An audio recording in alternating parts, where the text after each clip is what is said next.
Welcome to Game Over Montreal. Surprise, surprise. I'm here. I was supposed to be at a wedding tonight, but the youngest got sick, and then Mark had tech problems, so I figured why not jump in on here with Mark and Tim. We're going to do things a little bit differently this year on Game Over Montreal. If you've got fan questions, we love it, but if they're off topic from what we're talking about, leave them till the end. Obviously, I missed the first half of the game. Mark is actually your host tonight. So, Mark, over to you. We lost your audio, Kish, at the end there. Oh, I'm muted on Zoom apparently, but you can hear me on the broadcast. So, Mark, over to you. I just introed the show and told everybody to wait to the end for fan questions, but yeah, we're good to go now. We're live.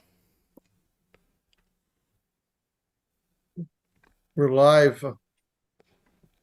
We are live. Yeah, we're good. Mark, you're muted now. Yeah, Mark's muted. Yeah, Mark needs to get the. Still nothing.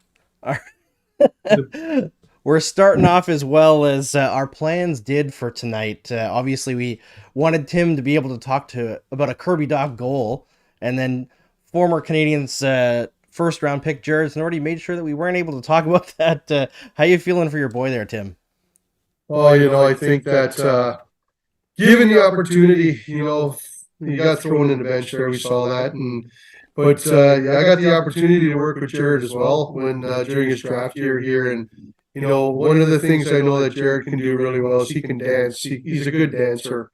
When he gets on the dance floor, we used to work on, I call the stride formation, Kish and Doomy, and yeah, we were at the new practice facility, and then we were downstate at a place called the Alt Hotel, and down in the bottom there's a bar, and we'd go in there, and he was dancing, doing the stride formation like he was shooting a puck while the music was on. So I guess he transitioned that to his defensive skills, and he caught Kirby. Kirby was trying to get by him, and hopefully he's okay. Did we get a report on what the actual issue is? Is a lower body? Not yet. I have not. Oh, I can hear you now, Mark. Hey, bonjour tout le monde. Salut. Yeah, no, I don't think we have anything yet, so we can hear me. Yeah, you're in now, finally. Can hear you. So all that happened was that I failed getting the stream ready, and I failed getting the video ready, and I failed getting the audio ready. But other than that, I think I'm doing a great job right now hosting. Thank you very much to Andrew. I was supposed to give him the night off. He was at a wedding, but thankfully there was a little bit of a toddler emergency there, so he came home. He is the one running everything right now, so we get a chance to speak to Tim, who, if anyone's ever talked to Tim before, very, very entertaining. I'm sure he'll give us a lot of stories. And this is someone that worked with the Habs back when Timmins was there. He worked with, obviously, Kirby Dach and Brendan Gallagher. So thank you, everyone, for joining. If you could click subscribe and like, because I did that maybe 3 times last year. I asked you guys to do it 3 times, and apparently I was supposed to do it every time. So anyways, thanks to everyone for showing up. I miss you guys so much. Hi, Claire. I assume Claire's here. I don't have my chat in front of me, but I do thank you for being patient. And Andrew, obviously, will be on the show with us. No report on Jared Tenorti yet. Or sorry, we do have a report on Jared Tenorti. He's big and tall and not as fierce as his dad, but no report on Kirby Dach. It didn't look that serious, but he was limping. Now, you caught a few goals that you liked, right, Tim? Which one did you like the most? Absolutely. I thought, before I get to the goals, give me one of the things that I saw. Did you see that? Let me call this a premature chemistry between Newhook, Slavkovsky, and Suzuki. So some good puck movement, positional play, good stick positioning, allowing them to get some offensive opportunity. And I don't know if I don't think they were paired up again together, but I saw that. I'm thinking, give it another shot, give it another shot, give it another shot. That's something for Marty to think about. Recognize that chemistry. But the goals, Pearson's goal, I'm a big advocate. I'm really strongly believe that the data that I get when these players are shooting in certain formations, not just the type of shot they take, but what they look like when they shoot, is important to create deception. So when you look at Pearson's goal, he stride leg goes back. He's got his hands beside his body. He's like a cowboy shooting the puck off of his hip, and it just deceived and went right. It was beautiful. Beautiful. As an aside, Tim, because I know you work with a lot of guys. Remember we were chatting last time? I think it was who was it? It was maybe Jason Dickinson or who was it? Stankoven. Someone had sent you a text saying, "I need to get my shot back." So, what happens to a guy like Tanner Pearson, who obviously had those terrible complications with his wrist or his hand? How do you get back into becoming a shooter again after you have so many surgeries on your hand and that, he hasn't played in a year? What kind of, I guess not rehab, but what kind of process would an injured player take to get, because that was a hell of a shot, but I'm sure 2 months ago he couldn't pull that off. So what would you think would be the kind of plan for Tanner Pearson to get back into game shape? That's a great question. I think it's a combination of a bunch of things, but two main things is the proper rehab. Like him listening to what he needs to do, and that's coming from the chop shop. Like those guys are really good, way above average people that not only can connect with you but understand how the person feels to push the right button to make sure they're doing the right things. Number two, it gets right up into your mind.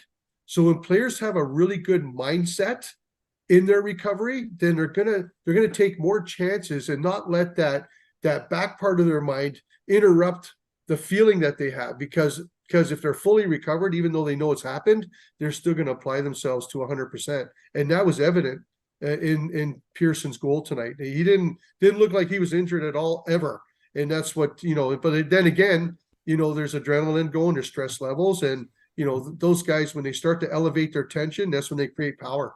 And he didn't think that anything was wrong with his hand at that point, in my opinion. And you could just see the reaction. There's a few things more frustrating in sports for a professional athlete not to be able to play, right? So I'm sure that goal will do him a world of good. Now, let's talk about a little Cole Caulfield goal. He put a little bit of extra mustard on that. He was dancing around. I think it was Korchinski.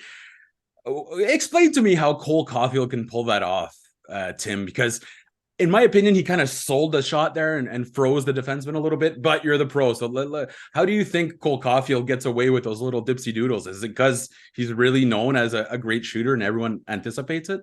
Well, that's part of it. And his confidence levels are pretty high too. And it looked like to me that, he was doing deceptive moves prior to getting that puck from his forehand to his backhand on the angle that he was. But who was it? Was it Korchinski? Who was the defenseman? It was Korchinski, yeah. Yeah, Korchinski, so, yeah. I think what Caulfield recognized, and my good friend and coach, George's place that I'm at here, he's got this saying calling it the Harry Potter.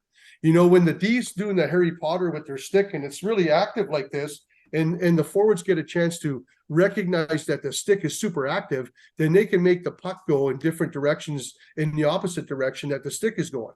So you see Korchinski's stick go across, and then Caulfield comes underneath and then lifts it up top. And goalies are having a hard time to seal the post when they're in that tight, because they don't know if he's going to shoot it on his forehand or not. So they have to respect that the puck position is going to stay right in line with their body. And in that case, Caulfield just kind of undressed him a little bit. Well, if he adds that to his repertoire, it's kind of becomes game theory, right? Where you have people assuming what you're going to do. It's kind of in a shootout, one or the other. You pick wrong, you're going to look bad. Now, before we get going with more, and I'm sure Andrew will be interested in this, tell me about the jerseys behind you, because you have the Holy Trinity, as I call them, of the Canadiens behind you. We don't have that great of a view because we're three, so it's zoomed in, but where the heck did you get all those beautiful jerseys there? So I have a buddy of mine, one of my best buddies, and where I'm at his place now. So he's got a pretty good shrine of a collection, being what I would call a serious Habs fan, and being a coach and understanding that, there's ways that things happen in the game, and he understands it, so, but a true Habs fan would, they might like shut out what's going on if it's not happening the way they think it should. And my buddy George Carreri invited me to do this here, but yeah, that's just a little bit of some of the things that he has in here. He's got a Dryden mask, and yeah, I wish I could pan over and show you guys the collection of stuff. But when you come into this place here, we're in his, I call it like the Bat Cave or the Man Cave. You just feel like you want to cheer for the Habs, whether you're a Leaf fan or not. But it's just a phenomenal place. I'm grateful that he's let me doing this, and I get to see this stuff every week when the Habs play. one of my favorite things when I was working with the Canadiens is I'd find these doors where there's just these closets where people hadn't gone in for months or years, and all sorts of memorabilia. And it just drove me crazy that they're kind of just discarded, but it's good to see some that aren't. Andrew, I want your input on this. Are the Habs for real? Like, because they pushed the Leafs to overtime, and I mean, the Blackhawks came back somewhat, but the Habs really dominated in chances. It's too early to get excited, right? I don't know if it's too early. I mean, listen, is it too early to think that they're gonna push into like the playoff picture? Yeah, absolutely. But I think that there was a huge marked improvement in preseason in the underlying numbers compared to last year, compared to last regular season, and that's held through so far in this regular season. I think if Kirby Dach is out for a bit, it might be a different scenario. Looking forward to the next few games, and Chicago is very clearly not a very good team, No. but I mean, I think that there's more detail being put in now than there was last year. Like you watch what Marty St. Louis has been saying and how he's trying to like take them through his processes like kind of slowly. And it's like you start with the concepts, and once they get the general concepts, you can drill down on detail. There's still some major issues, right? It's still a young team, a team that needs to add more talent, but I've been impressed so far. I think the way that they handled losing Doc tonight was really impressive as well. I obviously missed the first half of the game, but yeah, it's been an impressive start compared to last year. I know last year they got some wins as well, but last year the wins were more like last minute even ups, winning in overtime or in a shootout. This year they're actually getting out to leads, and that's something that we didn't see a lot last year. And the biggest thing to me this game is they had a dynamite second period as opposed to last year. All the second periods pretty much every were single awful. one. And last game against the Leafs was abysmal. So kind of reining that in.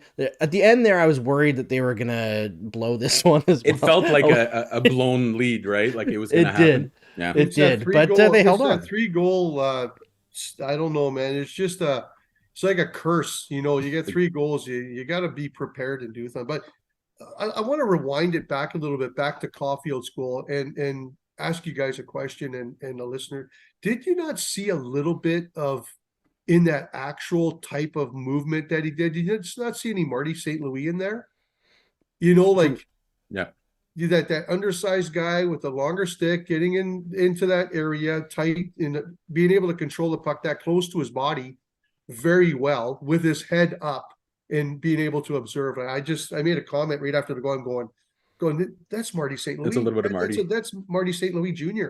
That's what that looked like just as a lefty. The confidence to do it, Tim, is what kind of stood out for me, because Cole Caulfield only really started doing those maybe midway through last year. And now if he's going to put that out every single night, it's going to be pretty darn entertaining. And just, Martin St. Louis, when he had the puck in the offensive zone, you knew something fun was going to happen. And, Caulfield's kind of becoming that guy where he has multiple options, not just that wicked shot. But as we spoke about earlier, that wicked shot is in everyone's mind. So if you can start to use that, to basically deke the pants out of guys like Korchinski, it will be all for better. Tim, you hit on something really important for the Habs, the second line. And I love that you hit on it because it's something that I've been speaking about since last year. Canadiens had one line, and it was Kirby Dach was playing on the top line with Cole Caulfield and Nick Suzuki. Whenever Kirby Dach wasn't there, they scored, but their numbers were pretty bad. They couldn't control the puck. Juraj Slafkovsky playing with Alex Newhook and Kirby Dach is essentially what you're doing here.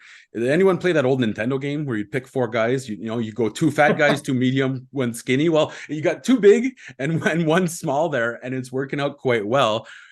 I know Kirby Dach got injured, and it's unfortunate that if he's out of the lineup, it'll really hurt the Canadiens. But what do you see in Juraj Slafkovsky's game in particular? Because it seems like as soon as Kirby Dach got added to that line, Slafkovsky started seeing the ice better. He started anticipating better.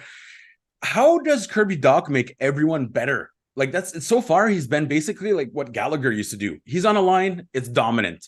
So obviously the Habs hope that he's not gone for long, but what is it that makes Kirby Dach so good in transition?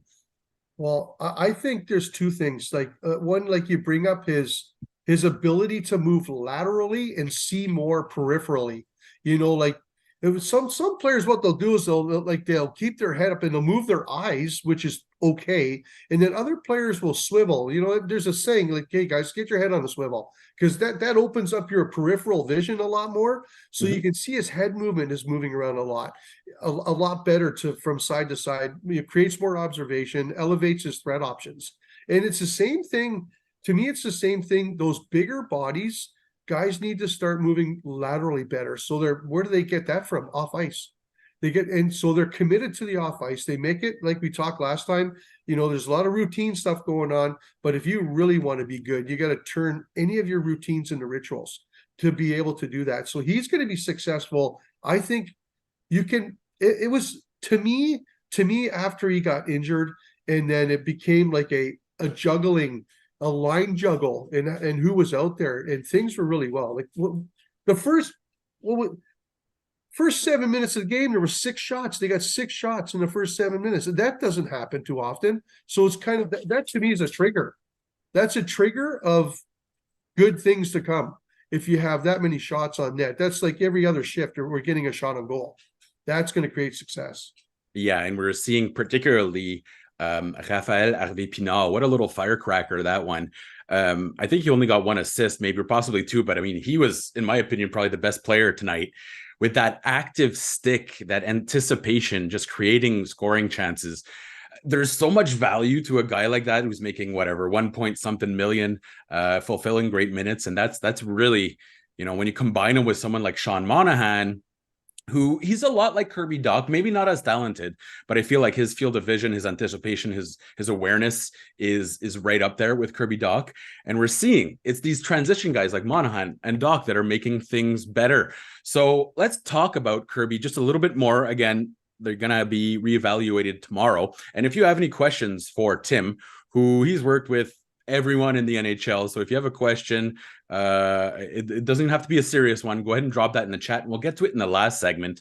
But for now, I want to ask you something when it comes to the power play, for example, because Montreal's had the worst power play in the league for about 2 years now. How do you get, other than pre-shot movement, how do you hide that? How do you mask that shot? Because Suzuki's getting stopped in the power play. Caulfield's not doing great on the power play. What is it that you do to a team when they're just not functioning on a power play? How would you address that? Well, that's a good question, and that can be a reevaluation. But everyone needs to be tested, so you got to give opportunity to other types of players and change up what your first team is and your second team, and who the spares are, or who you're going to interchange to try things out. Once they get opportunity, you can see where they flourish the best and how they read things. But perimeter movement, to me, at the NHL level on the power play, there's so many different types of setups now. It used to be the same thing where they'll have like a bumper guy, or they'll have like a diamond setup, or they'll have the quarterback back on the D, and they'll just swing them back and forth. And the guy that's over here is the right shot for his one-timer, the guy. But now they don't do that, because there's so many different ways. One of the things that they can introduce to help is not always have the one-timer opportunity, because that keeps the puck in a shielded position if they don't have the shot opportunity. So if you have a right shot on the left side that's going to take a really, really good one-timer opportunity, but doesn't have a good pass, they have to stop the puck and either make a play to the other side, put it down low in the corner for the cycle, and then do the low and go, where they push it low, they keep cycling out. The best thing I think you could do is keep the lefty on the left side, show them something different, and then use a 2-touch release mentality. So what that means is, if the puck's coming from this way, it's going across my body. If I'm a righty, I can take a one-timer if it's coming from over here. But now the puck comes across my body, I stop it and then shoot it. It's like a 1-2, it's like a 2-touch shot release. And to me, the goalie is unexpected. They're anticipating that because it's across the body, that player's going to pass it back to the bumper guy or spin out and move it back. That exact thing is why Austin Matthews was able to tie up the game in game 1, right? Yeah. It was a fumbled pass, but it was essentially a 2-touch release that Jake Allen reacted to what he thought was going to be a bang play, right? And then he's down and out. Exactly, Berkey. And the other thing about that is the preparation side. So how you prepare it on the first touch, it's got to be in an actual loaded area with your body shielding it. So it's like your body surrounding as the puck's coming across, and then the goalie's like, well, if you're in that movement pattern, you can't release it, but you can. So he's going to be coming around creating a shield, and then all of a sudden it's like 1-2, and then man, if it doesn't go in, especially on the power play, it's going to produce a second chance opportunity, guaranteed. Yeah, You and know? that's what Martin St. Louis has been discussing, is that he wants those second chance opportunities.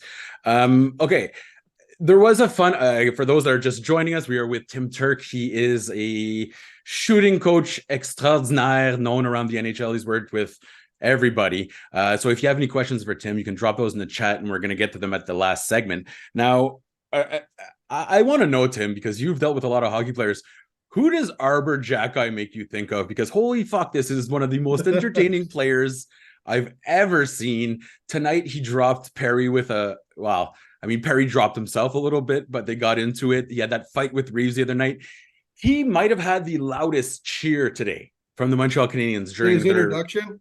Yeah, I mean, it was a boring introduction for the Habs, but Jacki got the loudest cheer. Who does he remind you of? Because he reminds me of someone that used to play for the Habs that lived in Quill Lake, but I won't tell you who in Saskatchewan. But who does Arbor Jacki remind you?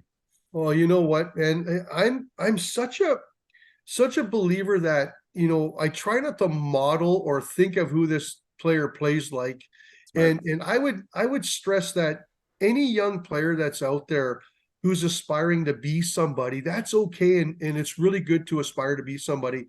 But if you have the thought and this is I am pretty sure that this is what Jack's thinking of. He's thinking that I want to model my game so everyone wants to be like me. And he's the type of person that, okay, so he's not an enforcer, but he ain't going to turn away from anything, and he's going to protect his family. Every person that's on that ice, it doesn't matter who you are. And he can also control the puck.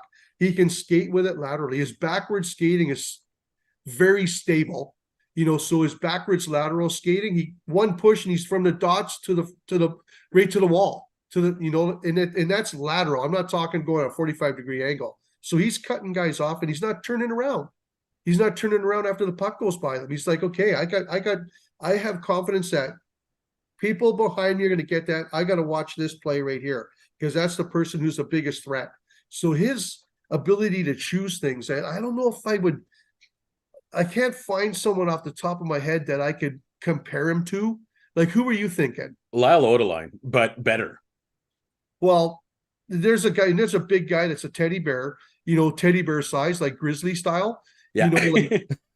But yeah, I don't think Jack's as big as him, but he can play that big. He might be stronger. I mean, listen, we all know Ryan Reeves has oak trees for legs, and he was scrambling. I mean, if you go on the Leafs Twitter, they're gonna deny anything happened, but it was clear that Jacki overpowered him and was stronger, and that was just something to see, because we all know Ryan Reeves is one of the toughest guys in the NHL. So that kind of raw power, when they talk about a unicorn, he really is that, because one of the plays that he had against the Leafs, and it's exactly what you were talking about there, Turkey, he bumped Matthew Knees off the puck and quickly, just one lateral push, got back up to his blue line and started to play with control. So within 1 second, puck recovery, controlled exit, controlled entry turned into a scoring chance.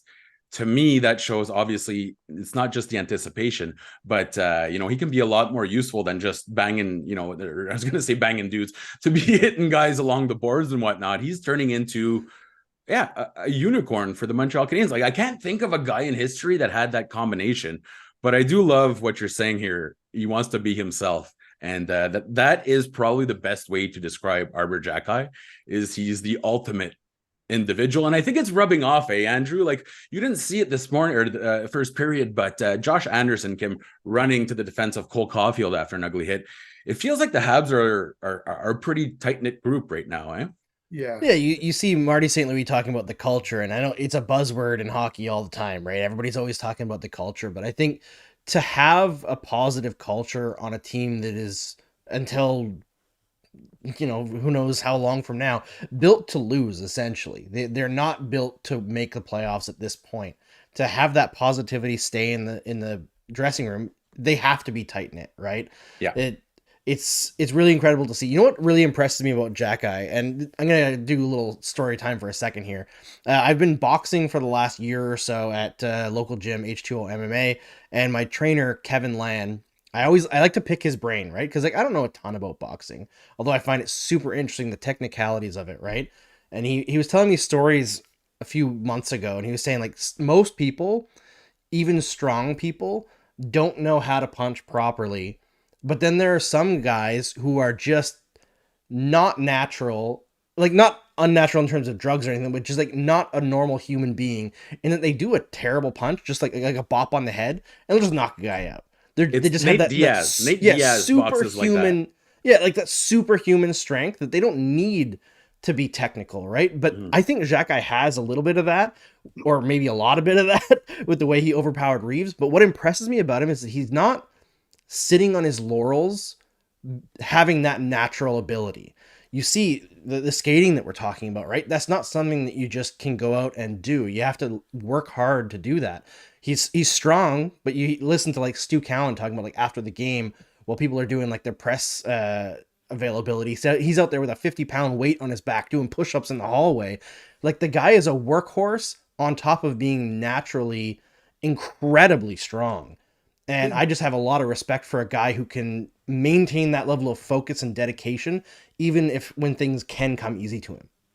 Yeah, I was taken aback on the Reeves thing where, Reeves was like, I'm not taking anything away from Reeves. Reeves is a strong individual, and he's proven.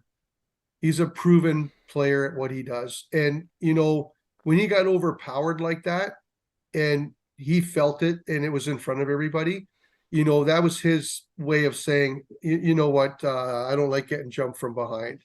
And I'm like, He was rattled. yeah, exactly. And that's okay. And the other thing about Jack Guy's skating, like as skills coaches that were out there, we look for efficiency. Yeah. And sometimes there are players that are very choppy out there that can still get it done, but are super fatigued when they're done. They last, 25 to 40 seconds. And because they're so choppy out there, they got to go recover. Jack Guy's doing things so efficiently. He's just pushing, holding edges, pushing, fully locking out his knee when he's going lateral, and he's gliding on a flat edge. He's not always on his edges. Flat edges make you move better, and he does that so well. I'm like looking at him going, man, skating coaches, who's the skating coach? I gotta find who the skating coach is. Like, just to talk to the person to say, how are you getting that guy to think about doing that in that stress level of the NHL, game? I've never gotten a prediction more wrong than with Arbor Jacki, and I'll be honest, I kind of just assumed he was a bit of a goon. And every time I'd hear about him in the Same. OHL, it's just he's beating the crap out of another guy. I was like, okay, that's fun, but no value in the NHL. And I will still kind of stay with that idea that fighters don't necessarily have a place in the NHL, but it's clear that he's much more than just a fighter. And as one agent told me when I said, "Oh, I think he's just a goon," the agent said, "Well, you're an idiot." That was his only reaction. He's like, "Well, you're fucking stupid," and then he hung up the phone. So it's clear that he's got again, he's that unicorn. And Andrew, we got to give credit to your favorite guy in the world, Marc Bergevin, right? Yeah, absolutely. Marc Bergevin, the king of accidentally doing things well sometimes. Of accidentally signing a guy. Hey, I will say this. Look at Nick Suzuki, right? Nick Suzuki, great Marc Bergevin move. He wanted a different guy, and Cody Glass, yeah, ended up with Nick Suzuki. But hey, give it to him. Hey man, it counts. It counts. I will say this with Arbor Jacki, he's the only defenseman in league history to go undrafted from the OHL directly into an NHL roster opening night. That's never been done. Marty McSorley, kind of, because he played defense, but he went to the AHL and then obviously after that played. He doesn't count. Marty doesn't count, no, because he's like about as sharp as the edge of town. He's a different kind. He's a different kind of player. If there was education in there, I would have agreed with you. But, Marty's a good guy. I know him and his family, his brother's Jerry, and all that kind of stuff. Yeah. And they make fun of him all the time. And you'd walk into Marty or Jerry's place. They used to have this sports store, and just sitting in the corners, like 2 Wayne Gretzky game used silver, aluminum, just sitting there, like, and I'm thinking, put those in a box, get the, and they're like, I can get whatever I want, like, no problem. Like, they hang with Gretzky, but those guys, typical goon is goon. Well, and they were in the at one point in the late or early 90s, you were getting guys, you had Stu Grimson. And anyways, we won't get into all that, but it's funny to see Jack kind of bring back Milan Lucic is watching him from afar.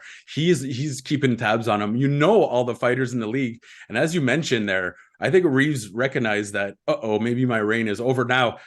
An open fight where they're throwing bombs. I mean, Reeves is still a big, angry, scary dude. So is Milan Lucic. I think he actually hits harder. He's just very, very slow. But the key here is that you don't want to lose Jack for extended periods of time. That's how he's become, and that's how he's going to stay in the roster. Because in Montreal, there's never been just goons, right? Even starting with John Ferguson Sr. I mean, he was scoring 20 goals a year while beating the crap out of Bobby Hull, right? So you have to have, and even Larry Robinson. Again, someone mentioned him in the chat, but the aggressive defense, of coming to your, for example, when Imama was trying to fight Slavkovsky, you saw Jack just fly in there, and Imama's a scary dude, no hesitation. It's the type of intimidation factor that Robinson kind of put in place when they were playing the Flyers, that big hit against Gary Dornhofer, for example, it just kind of reset the pendulums, and the Canadiens are no longer that small skilled team. They're the team that might beat you up. And you know what? Habs fans are loving it. I've never seen a guy become a fan favorite overnight like Arbor Xhekaj. And I will say this, he's one of the most polite, nicest young men that I've ever met. In Buffalo, he came to me, he wanted to record something for my Twitter, and he just kind of tapped on my shoulder. I was speaking to a couple of people. I said, yeah, just 1 second, bud. I didn't look back. 1 second, bud. He stood there for 4 or 5 minutes waiting for me. Then I turned around and I was like, oh, geez, there's this beast of a man.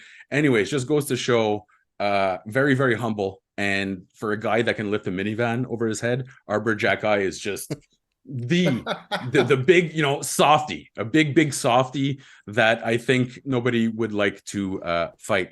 So, Tony, I don't know what you're talking about. Well, hey, listen, it's fine right now. Tony's worrying about Kirby Dach's injury. The Habs are going preventative right now, so they're going to try to keep these guys in better health than they did last year.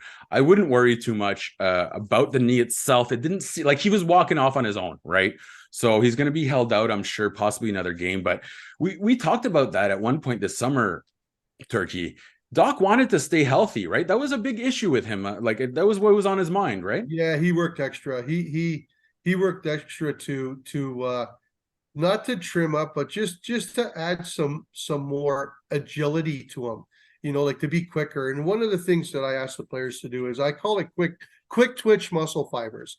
Like you can do things elongated, but you want to make it happen really fast. You want to. And it's the same with a skating stride. Yeah, obviously you have to fully push to be efficient, but your return, how you get your foot back, has to be like really quick. It's got to kick back really hard. And same when you shoot a puck. When you're shooting a puck or you're handling it, you want to do it in a condensed area and keep it as compacted as possible. So that means you got to shorten distances, and that makes you more of a threat, and it also adds a lot of deception to you. And he worked on that quite a bit, and I wouldn't doubt if he still isn't. Cole Caulfield does that as well, right? In terms of his, I mean, we didn't see it tonight, but you always described it that he was basically a gunslinger. Yes. For the bunch. So explain to me what that means, the gunslinger from Cole Caulfield. The triangle. Tell me what the goalie's thinking when Cole Caulfield comes up the ice. So goalies are looking, they're supposed to look right at the puck and line themselves up square to the puck. But nowadays, because there's movement, there's inward pulls, there's outward pushes before, so the puck is moving in different directions. So the goalies have to anticipate and respect how far that puck's going to move, whether it's going to go inside 6 to 8 inches or even to a foot before it's getting shot off. So goalies now are respecting that, because the higher percentage of these shooters is coming in towards the body. So they line up in between the puck and the actual body of the player. It's like they're wasting a wish on, please pull it in when you shoot if you're in a shooting situation, because I'm set up inside. So when players recognize that, they shift onto a certain hip, depending if it's a righty or a lefty, they'll shift over. So if the goalie shifts over and respecting that player's going on that other direction, they can move quickly to their opposite direction. But now the shooter they can open up their blade and shoot it like where the goalie was. And if they don't hit the target or they don't hit where it goes, again, it's about getting that puck to come back again. So when they do it with deception, Caulfield, what he does really well is he keeps his hands close to his body. Yeah. The angle of the arm, versus the spine or, the actual core of the body is it can actually dictate how successful you are when you shoot. So you have no angle there. The goalie can't see any, I call it light, any sun or anything there. So if it's really close, the motion pattern's hard to pick up. If it's out here, it's easy to see. So that's what Caulfield does really well. He keeps his power hand, his left hand or his right hand in really tight, which is really good. Andrew, there's this kid called Connor something or other that plays for the Blackhawks. He looks okay. He looks fine. I mean, whatever. How many points is he going to get? Like, do you think he's going to reach 100? Because he's already 3 for 3. I know there's a couple secondary assists, but tonight, and I'm sure Turkey noticed, he took 455 shots. This is a volume shooter, but he's not just a volume shooter. He's a high quality shooter. Holy shit, this is going to be a goddamn great player, isn't he, Andrew? Yeah, he's absolutely incredible. I mean, he's already far and away the Hawks' best player. Right? Oh, God, yes. That's pretty obvious. And that's even before Taylor Hall got injured, right? So it's really incredible. I thought his first game was monumentally impressive. I think as many people as they could find the time watch that game because, Bedard versus Crosby to start out. But I can't imagine being that 18-year-old kid, barely 18. I think he was like 18 in 16 days or something like that to start the year. And you're facing up your first face-off in your career is against Sidney Crosby, and the way I put it, I put out a tweet on it on Twitter talking about preseason didn't go that well for him, right? He had that rookie tournament where he lit everybody up. Preseason, he wasn't really finding the net. He was playing well, but wasn't going well for him. His first shifts against Sidney Crosby, and you got to think, even for the most confident kid at 18 years old, in the back of your head, you might be thinking, maybe I'm not ready for this. But he came out, he actually dominated Crosby in that game. Like, in terms of head-to-head chances created, all that stuff, he was very, very good. He got his butt kicked in the face-off circle, but, you can't beat those wily vets that easily. I'm really, really impressed by him. What he's able to do with very little surrounding him in Chicago is really impressive. I'm sure, like most young kids in the NHL, he'll have like a period of time where he'll struggle relative to what we're seeing now, but yeah, I'm really impressed. Like, if Chicago can add a couple of decent players in their lineup, if Hall comes back, and plays like Taylor Hall can, he could easily, I think, get 90 points. I think most of them are going to come as goals, though, honestly. Like, I think there's just not enough players to finish his passes, and he seems to know that with his shot rate. I know he shot a lot in junior, but man, does he ever shoot a lot. And eventually, once he gets, like, his whole body is figuring out NHL speed and NHL goaltenders, those are just going to start going in all the time. He's one thing that's clear is that he's a guy that he's mature beyond his years. He's been ready for this, right? He's falling to that Sidney Crosby mold of like, hey, you're the next one, get your mature attitude up. And it's the amount of attention to detail that he puts into games. And I mean, you can tell me about this, right, Tim? What makes his shot so spectacular? Because the release is, I don't even understand. Like, it defies Newton's third law of gravity. It's just, the physics don't make sense to me. But how does Connor Bedard get so much whip on that shot, Turkey? Biology. He could. If I could bet on a bodybuilding, I'd bet a coconut chocolate bar that he would win a middleweight bodybuilding contest. That's how structured his body is. And when I talk about, these angle changes when people are shooting pucks and the players are trying to do that inward pull, those angles that they come in at. So, when you're dragging a puck towards you, most players will send it in like on a 45-degree angle. So it's out here, comes in, and then they shoot it. Yeah. He brings it in most times like completely lateral. It's like a lateral. Sometimes it's sub minus. So it's going backwards while it's coming in before it goes forward. So that gets him to get around different types of obstructions, sticks that are in the lane, sticks that are poking out, stuff. But the confidence he has, because it's so quick and it's so short, he's like, puck's this big. I can get it. I can put it anywhere I want. like, so come and get it. And if I hit you, then you're going to feel it, like if the puck hits you. And so he's very confident in that. And that's one thing that he's very successful at. He's not thinking about what he needs to do to get the puck somewhere. He just naturally reacts and does it. At this age, like that's way above average. God, it's, as Andrew mentioned, he's a babe in the woods, right? That's, at 18 years old, I think I had moved to get snow just because it was closer to the beer that I could legally buy, because Ontario it's 19, so in get snow it was 18. But it's just amazing to see how mature he is beyond his years. Yeah. How are we doing here on time? Okay, well, we've been going pretty long, so we're going to wrap it up somewhat shortly. We're going to get to all your questions in the last segment. Turkey, you've told me a lot of stories. What should we? Was the Andrei Markov one, or is that too R-rated for this show? I don't know. Like you can see my neck, so my body's as thick as that, and then there's nudity in it and stuff. Yeah, there's nudity in that one. Maybe we'll keep it for another time. Can I make a comment just but while I'm thinking about Go it? for it. Absolutely. One of the things that I felt that I noticed I'm going to say on a negative side was that whenever Connor Bedard did something tonight, they flashed to his family. And it just seemed like everything that Connor did wasn't accepted by his dad. Which is kind of like, I'm not taking anything away. I know exactly what you mean. Yeah. But one of the things is it's kind of like that coach that has to yell at a referee every time there's a marginal call made, and I just feel like if I were Connor Bedard and I saw that, I would ask my dad to, just like, hey, just watch the game, Dad, man. Yeah, calm down a little bit, or like I'm gonna do my best here, kind of thing. But there's a passion in a father that is watching his son, who is just reacting based on he knows that his son maybe could have done better. But no, you're right. It reminded me a little bit of Paul Marner used to do that, where he was really harsh on Mitch Marner back in the day, right? So we, I get it, because most likely his father, and not to sound arrogant, but playing a Saturday night game in Montreal, it's a big deal. It's almost like, I know that he already played 2 games, but it's almost his big introduction to the NHL on the biggest stage, right, against a big team. So I get the passion, but I'm with you, Tim.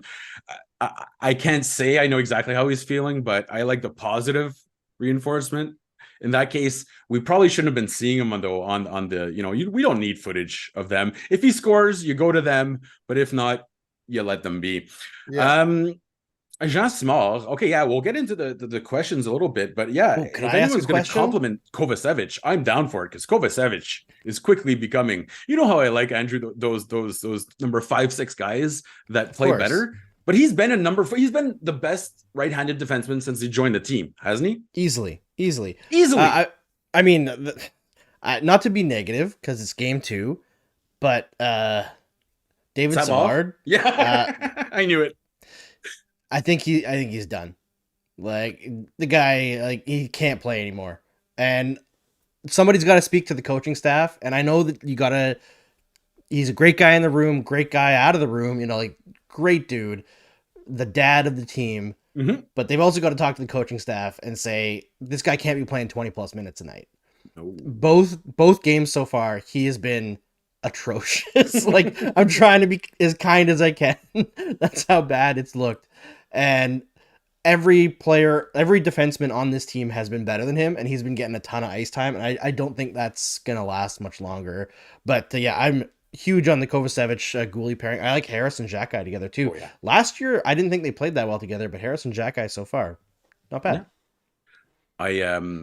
What I like about Kovacevic is that, again, like today, who was it? It was Gary Galley, with no offense, but he was terrible on the call today. He kept saying, oh, Kovacevic is doing the wrong things here and there. But if you look at Kovacevic's overall game, he makes the right decision maybe 90% of the time. And he's not a puck-moving defenseman, but he's smart enough that he can get by, right? So that adds a huge value to the Canadiens. And I'm with you with Savard. I don't want to be mean, but he's become the anchor. And I think Martin St. Louis sees him as someone that can, improve his partner when it's absolutely the other way around. He drags them down. And when a guy like Mike Matheson can't put up good numbers with a guy like David Savard, and again, we don't want to be too harsh, but maybe it's time to, hey, first pairing Jonathan Kovacevic. It has a really good sound to it, doesn't it?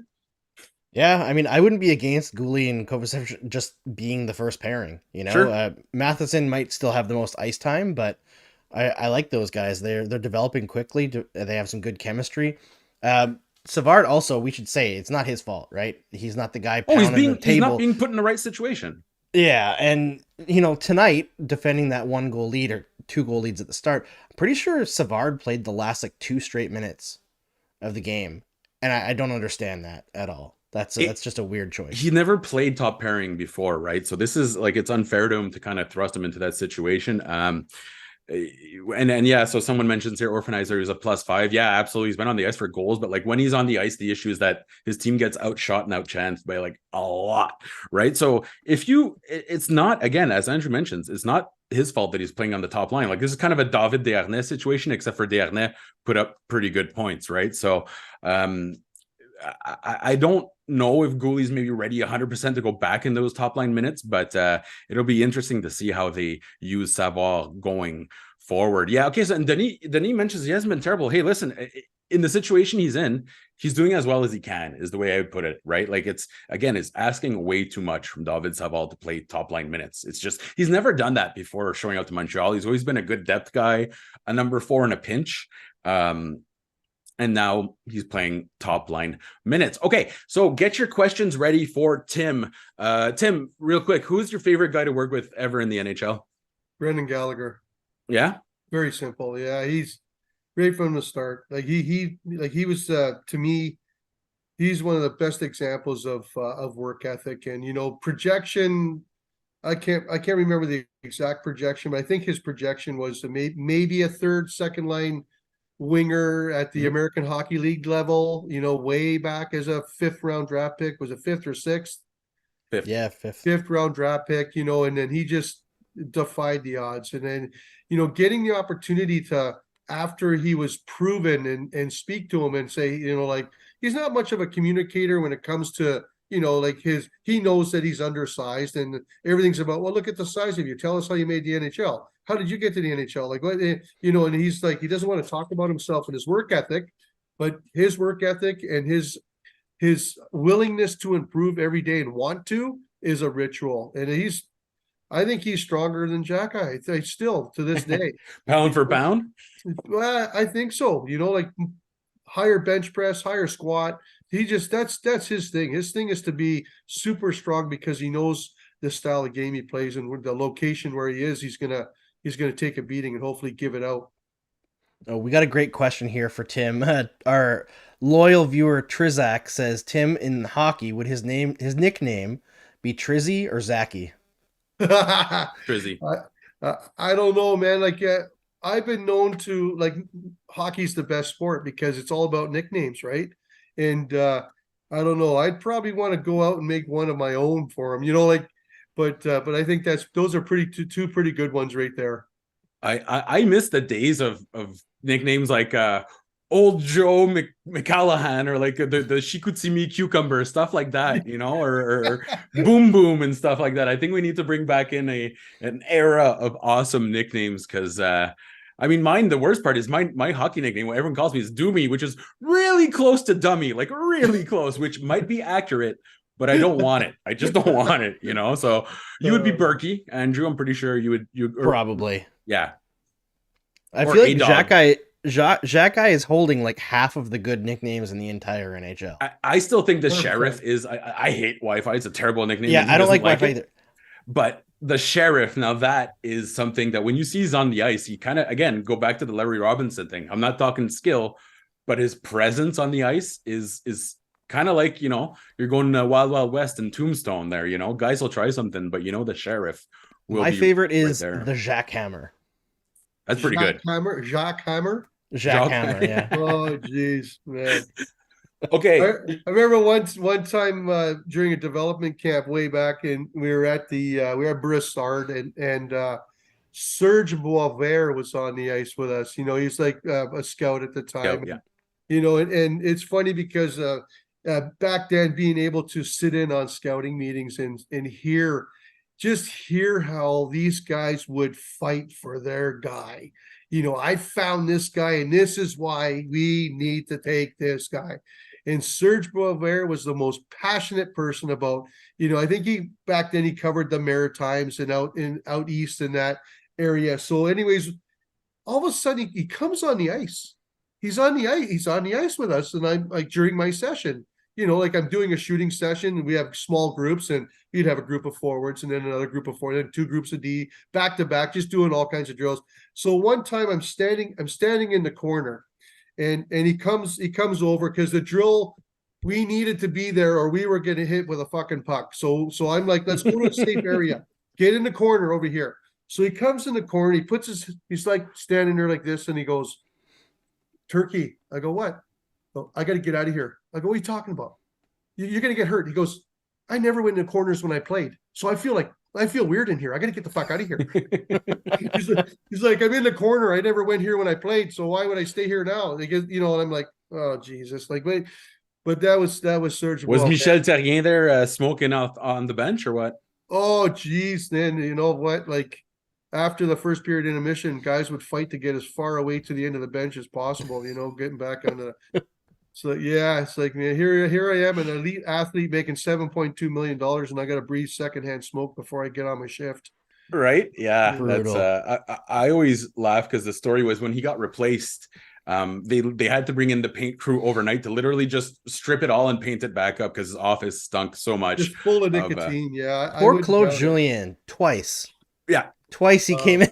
It's like if you ever moved in Quebec, there, when you move in somewhere and it's not clean, it's really weird in Quebec. When you move to somewhere else, there's no cleaning. Like it's still pretty dirty in Ontario. You got to clean tip top, and they actually keep your deposit if you don't. Here, you get there and you're like, okay, there's only 3 dead possums. That's fine. So it's kind of like moving. Hey, time out. I want to rewind back to Monahan's goal.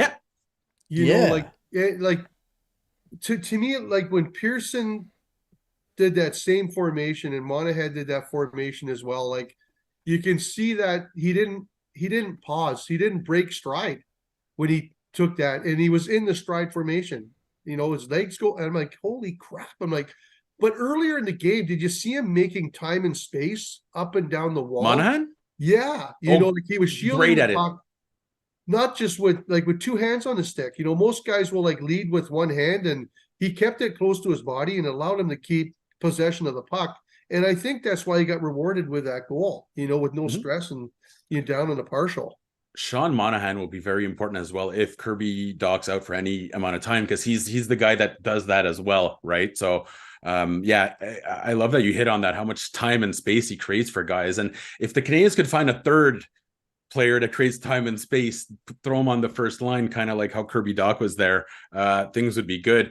Le tromboniste demande, he asks, should we tolerate Cole Caulfield's laziness I'm paraphrasing, in the defensive zone? I will say this, when he was on the ice tonight, he dominated in scoring chances and shots. So I'm not worried about it. You don't throw the baby out with the bathwater, I think is, Cole Caulfield will always be more offensively inclined, but I don't think it's fair to characterize him as someone that's lost in his own zone. I have about 200 clips on my computer that I took from last year showing how he evolved in defensive zone. So maybe it wasn't his greatest showing. I wasn't paying attention, but I would throw away the narrative that he's lost in his own zone, because we've seen time and again, not the biggest guy, but against the Leafs, he was knocking guys down, guys like Nylander and stealing the puck.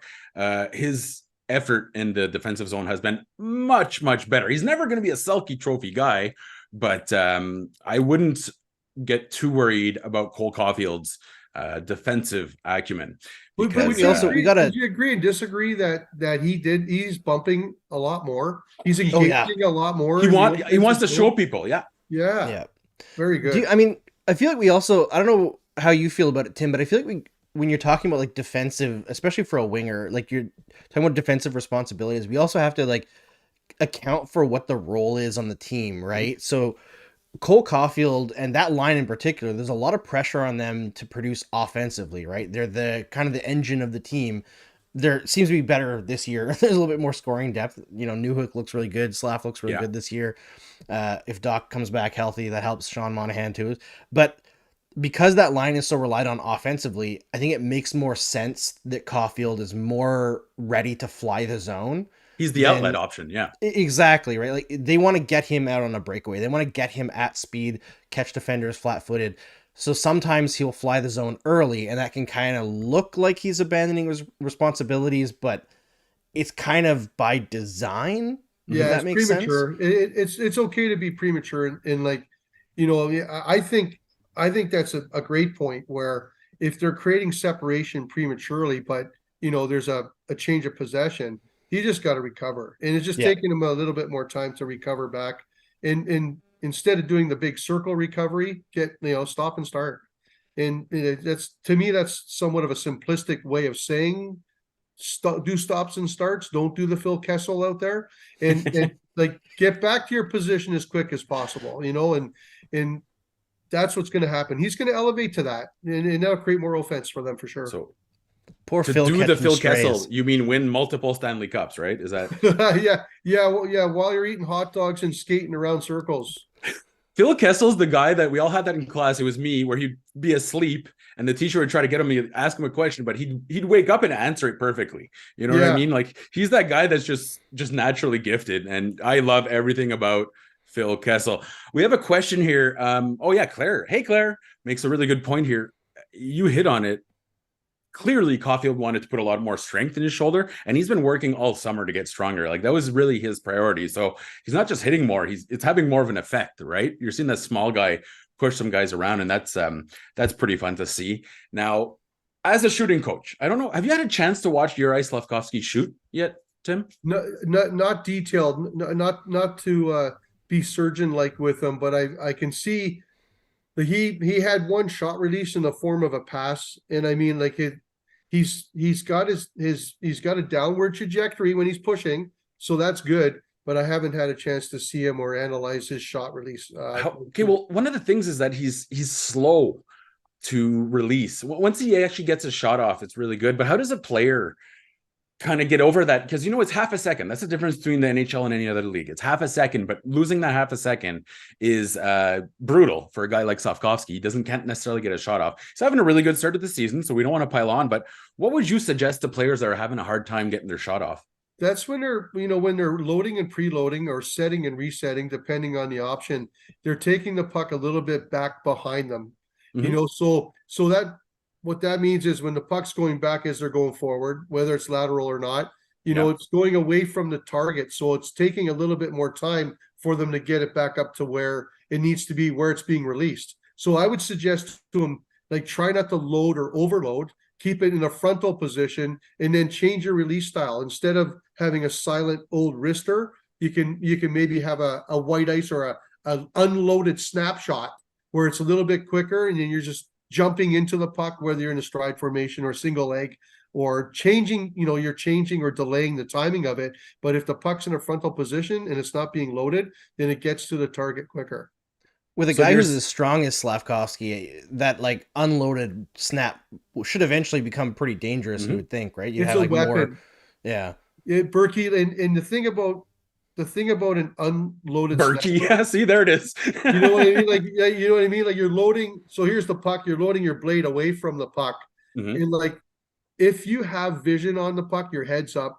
And as you're going to hit the puck, you have a split second, or you have 7/100ths of a second to change your mind of where you want it to go.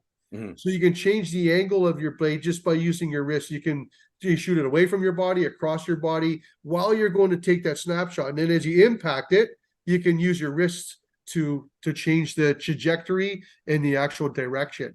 So I would suggest that to all players, and I do that all the time. Like, I'll have the puck up front and I'm like, lean, get your, like, good shooters to me look like they explode out of their chest. Yeah. For something to go forward, something has to go back, and usually the hips go back. I get the stride formation, and then they can jump into the puck, but you got to do it multiple times. How do you get good at something? Cheat. Yep. It's all repetition, guys, and these guys can do it. So what you're saying though is that Juraj should just call you, right, for an on ice session. Yeah, and bring your wallet. That rookie bonus has got to count towards something. Yeah, you can make up to 4 million this year. Okay, so we're gonna wrap up somewhat shortly. I know I said I was gonna keep it short, but again, we've been yakking for about an hour here. So don't forget to like the stream, subscribe, and all that fun stuff. Or Andrew's not gonna let me host again.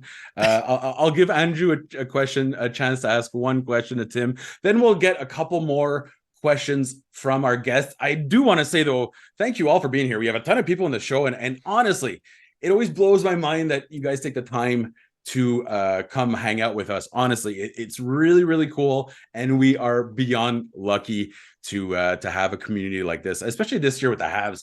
It's going to be a fun year. I don't know if playoffs are involved, but man, the Habs are a fun team to watch rebuild, and that's not always the case with NHL teams. Obviously, Arbor Jacki, big part of that, but I think Habs fans are very lucky that this is an entertaining rebuild. Win or lose, there's always something fun to look at, and I think that's I think overall, Montreal's going to enjoy how this rebuild's going to go. Andrew, did you have anything else that you wanted to ask to Mr. Turkey? Sorry, Berkey. Do you want to talk to Turkey?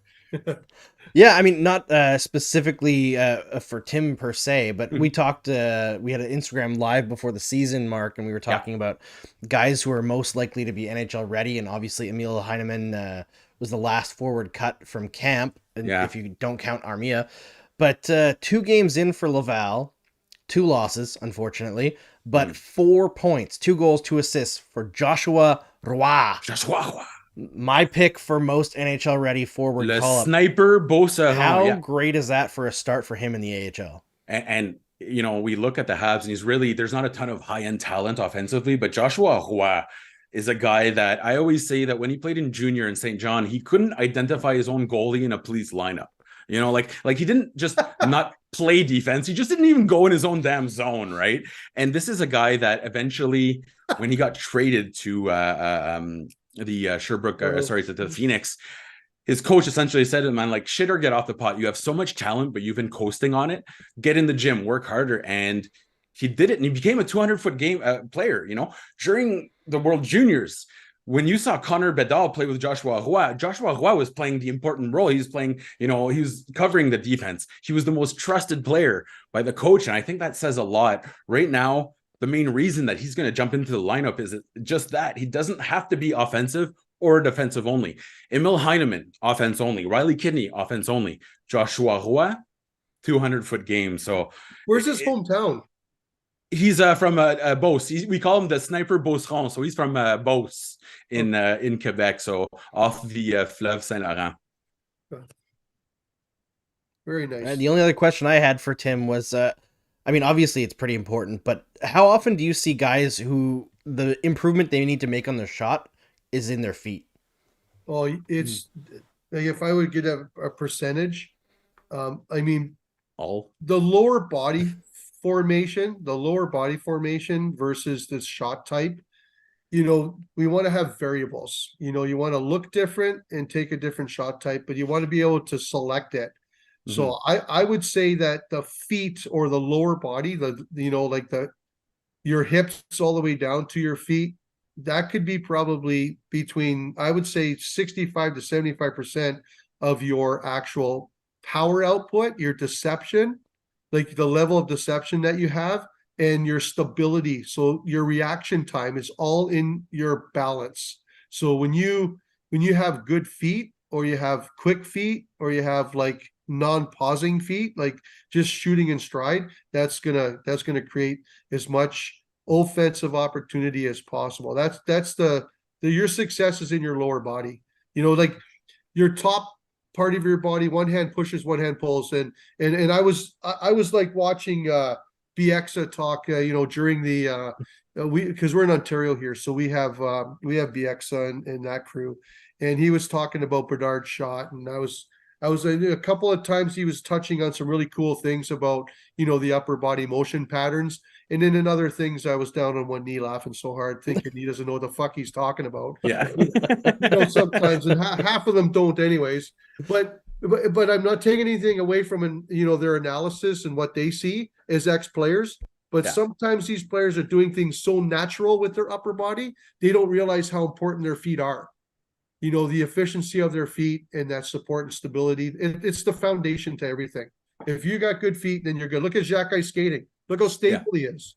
It allows him to shoot the puck well. And, he's equally, I don't know how equal, but very close to 50-50 on both sides of his body. So it's not like he's going down the ice full speed forward and he's got to turn to go back. There's got to transition. But you know what? I'm more comfortable on my right side, even though the puck's over. He could do both sides, which is really good. It's funny that Andrew mentions that, because one of the first things I ever did when I was working with the Habs was speak to a young guy called Cole Caulfield. He was still playing for the Wisconsin Badgers, but I had about 50 questions about his shot, about his hand movement, all that. Then I contacted you right after, Tim, to kind of explain what the hell Cole Caulfield just told me, but he stopped me and he's like, hey man, like we can't even get to the hands yet. It's all about the feet. It's all about the movement. Then he told me, start watching guys like Austin Matthews and whatnot, just to see how they box out, how they actually position their feet. So it's kind of like boxing, right? It's all about where your feet are firsthand, and then you go from there. E. Keats asks, are you surprised they didn't announce Carey Price's name with the others at the beginning? Listen, I don't want to dog too much on my former colleagues in the marketing department, but that was a bust. That was the worst ceremony the Habs ever had. And I know that I actually pushed for them to get away from the torch, because I think it's a little, like, I know they're single-handedly keeping the paraphernalia torch industry alive in Canada, but it's a new beginning. So I don't know if I love the torch, but tonight was just like, I know the guys that work in there, and I know the people that like Paul, and something had to be wrong tonight. I don't know what happened, but it was a bad presentation from the Canadiens. I didn't see it, so I can't comment. But I like the torch in the playoffs. You'd agree. No music. And they basically, what I liked, Andrew, is that they introduced them as a group. So the defensemen, which is cool, and then the forwards, but then there was no music. And it was just like like for the Habs, there was absolutely no vibe going on. You know how the vibes are good in the rebuild? The vibes were not. It was a Toronto vibe. During the introduction for the Canadiens, but Arbor Xhekaj and Martin St. Louis got a ton of cheers. They forgot about Caden Primo and Christian Dvorak. They're like, oh yeah, and by the way, we also have these guys. It was really like a weird and awkward. Something's up, because I've noticed they're missing a lot of stuff in the marketing side. Maybe they need to hire more people. But that was a weird. And also the other part is, I think they're trying to get away too from Carey Price, because not that they don't love him. Yes, he's an instant marketing success, but they also he's not the face anymore. They have 3 goals. Exactly. He's not part of the, like, yes, he's getting paid, but they have guys that are literally goaltending right now that, imagine if you're the starting pitcher famous for your team, but all they keep doing is talking about the other starting pitcher that left, right before you got there. So I think they want to maybe casually get away a little bit from the Carey Price adoration. And, it just can't feel great for the 3 other goalies. Like, I know they understand the situation, but it's like, hey man, this guy's getting more cheers for me and I'm playing, so yeah. That might be part of it. But Andrew, if you get a chance, don't watch the introduction. It was so un-Habs like. Get a chance, don't watch it. Yeah, that's fantastic. What a line. We have to clip that. Yeah. Oh man, if you just don't, like, it was just really, really bad. Why would they do all that when all they need to do is just bring Xhekaj out and have him take wrist shots on the net and blow them through the mesh again? And people would go crazy. Yeah. Just like, who blows a puck through the net on a wrist shot? I'm still blown away by that. Okay, Tim, I don't know if you saw it. I do. You Tim, can, tell me yeah? this, because he didn't break the net. He pushed through the net. Like that's a combination of guys. It's a combination of velocity, force, and spin revolution on the puck. Oh, yeah? So getting the puck to spin super tight kind of like makes it like an octopus. It can slide through things like in the mesh on those nets now. I don't know if they cover them with wax anymore to kind of like strengthen them up, but it went right through. Like that was tighter than a frog's ass. That's how good that was. Tighter than a frog's ass. Yeah, and that's waterproof. Yeah, but it was that was a tight spin and it was flat. Like it wasn't the flight path of that puck wasn't going like this, wasn't going like that. It was completely flat, and it just went through, just spun right through, and it just told the net to go fuck itself, which is pretty much good. But the way it come off his stick, guys, it was an unloaded wrister. It was all wrist and downward pressure. So that was just pure power. Wow. Yeah, good release. Really good release. Absolutely. We're gonna be talking about Arbor Xhekaj a lot this year. I'm just getting that feeling. And you know what's great is I spoke to his mother just a little bit, Simona, and they come from you know, she was, when I was putting pictures of the chickens and stuff, because I go to the farm and I know a lot of city people are kind of like, hey, that's gross. But she was loving all of it. I was showing her pictures of, you know, we raised chickens, we slaughtered them, we cooked them over the fire. And she was just like, man, that reminds me of my childhood. So, and she was just telling me about how she has, I wouldn't want to say humble beginnings because you don't want to really, you know, put a label on it, but that is a classic, good, hardworking Canadian family. You know, the Jack Eyes are just there. I don't want to say salt of the earth either because I feel like that's condescending, but he reminds me almost of people from the Maritimes, just how he's so nice, willing to help, but also you want him on your side when you're fighting. Like you don't want to go against him. I'm gonna do like what do you call those? What do you call those things when you bet on the teams and you at the end of the year? Like I can't remember what you call that, but I'm gonna put a coconut chocolate bar on in 20 years from now. Jack Eye is going to be a very good coach. Really? Okay, well, I like that. Go. Like a future prop kind of thing. Yeah, very good. Like what do you call that when all the squares are on there and you bet on that square and you bet on that square? Oh, like Super Bowl style there. Yeah, something like that. Yeah, I think we should. I don't do enough betting. I call that I end up drinking too much on Super Bowl Sunday and I forget about all the bets I put up there.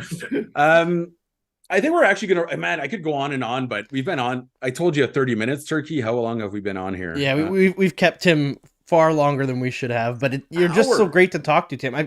Everything you're going through, I'm just sitting there and I'm like, oh, I gotta like take notes. I appreciate it, guys. I don't have to be on the ice till 8:00 tomorrow morning. I got tons of time. What are you doing there next? Were you busy there?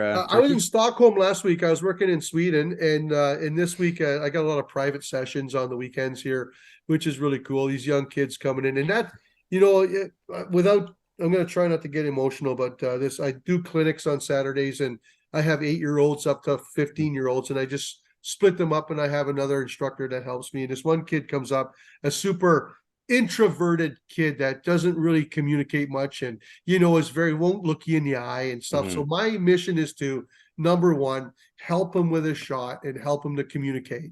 And this morning he came up to me and he handed me an envelope, and it said, "Don't open this till you get home." And I'm like, what are you talking about? He goes, "That's for you, Coach Turk." And I said, "It just says coach on it, so I'm going to open it right now." And so he's like, "Okay, open it up." Like one of those. So I open it up, and it's a letter and a card with a Tim Hortons gift card saying, "Thanks, Coach Turkey, for helping me with my shot and helping me get better in hockey." And I'm sitting there going, thank God you're the last guy in the room, because everyone's going to see me fucking cry right now. And that's what it's all about. And he's an 11-year-old house league player that who knows if the light goes off could end up being a superstar one day.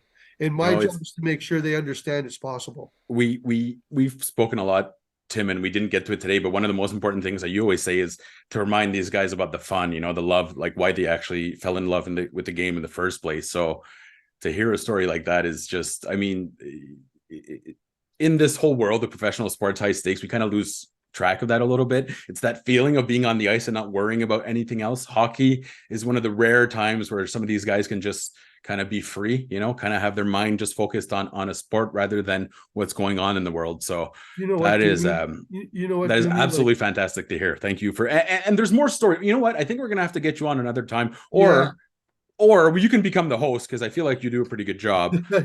I could talk the ears off a cornfield if I needed to. Well, one of my favorite lines at one point, I was talking about Kirby Dach, and I was saying, hey, man, this guy's got a lot of reach. And Tim comes back. He's like, yeah, he can hunt birds with a rake, which was one of my favorite lines. But okay, before we go, hey, listen, there's so many of you here. I really appreciate it if you could subscribe and like the stream. We'll be back on Tuesday, I believe, the Minnesota Wild. Andrew, is that your game? We're both on. Oh, cool. We're both on. So since Andrew's actually, you know what? I might even come to you. Well, we'll see. But in the meantime, I'm going to fix my settings so Andrew doesn't have to pop on a night where I gave him the night off. Well, you can find Tim on Twitter. It's Tim Turkey, right? Is that it? At Tim Turkey? Tim Turk Hockey. Yeah. Tim Turk Hockey. Just fantastic information there. And again, so informative. I love speaking to you. And I'm going to get back to some of those stories because, when we're off the air, the stories are a little more spicy. So maybe we can find a couple that we can, give to the rest of the crowd. But thank you so much for joining us, Tim. Honestly, it's such a huge pleasure to have you on. Like everybody, every single time you're on, people love you. I'm grateful. Thanks very much, fellas. It's a great opportunity to be able to share stories and give a little bit back to everybody out there. And you know what, man, there's no stupid questions. So anyone here, again, like, hi Claire, like and subscribe, everybody out there, because you're not going to get any better information with a passionate delivery than you're going to get from here. So thanks for having me, guys. I love that you did the hi Claire, because that's I've been doing that since I worked for, you know, she's been in every single stream pretty much. So we appreciate you, and we appreciate everyone, Trinka, Trizak, Ramelli, Will, everybody that's here, Keats. Honestly, we really appreciate it that you're giving us your time. That's it for us tonight. But again, we will be back on Tuesday. And if you subscribe to our YouTube channel, you will get those little notifications. I wanted to also thank Andrew for taking, you know, I am an old man when it comes to the computers. You should have seen me and Turk for the first 10 minutes. I was just kind of like, how do I fix my, I felt like the grandparent, you know, trying to explain how I was having audio and visual issues. But thank you guys so much. We'll have Tim back, right? Tim, you're going to come back? 100%. Yeah, I'll be back for sure. You guys just let me know, and I'll make time for that any time of the day. Perfect. And in the meantime, merci beaucoup tout le monde. Thank you very much. Thank you to Andrew. Thank you to Tim. And thank you to our amazing Habs fans community. We'll see you on Tuesday.